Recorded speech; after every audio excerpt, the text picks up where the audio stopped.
আলোচিত ব্যবসায়ী group S আলমের গাড়ি ব্যবহার করে অনিচ্ছাকৃত ভুলের জন্য দুঃখ প্রকাশ করে দেশবাসীর কাছে ক্ষমা চাইলেন বিএনপির স্থায়ী কমিটির সদস্য সালাউদ্দিন আহমেদ। সোমবার দুপুরে গুলশানের বাসভবনে সংবাদ সম্মেলন করে আনুষ্ঠানিকভাবে এই প্রতিক্রিয়া জানান তিনি।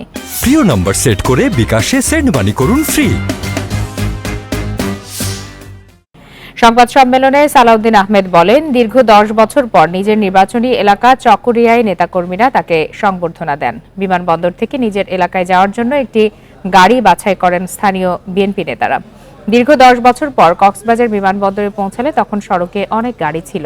সেখানে স্থানীয় নেতারা তাকে একটি গাড়িতে উঠতে বললে তিনি তাদের কথা মতো সেই গাড়িতে ওঠেন। সালাউদ্দিন আহমেদ বলেন, সেটি এস আলমের গাড়ি জানলে তিনি তাতে উঠতেন না।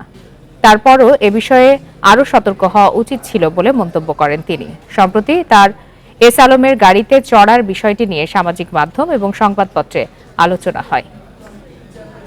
আমার পক্ষ থেকে আমি জানতাম যদি যে এই গাড়ি একটি নির্ধারিত কোম্পানির কথা, তাহলে হয়তো আমি সাবধানতা অবলম্বন করতাম।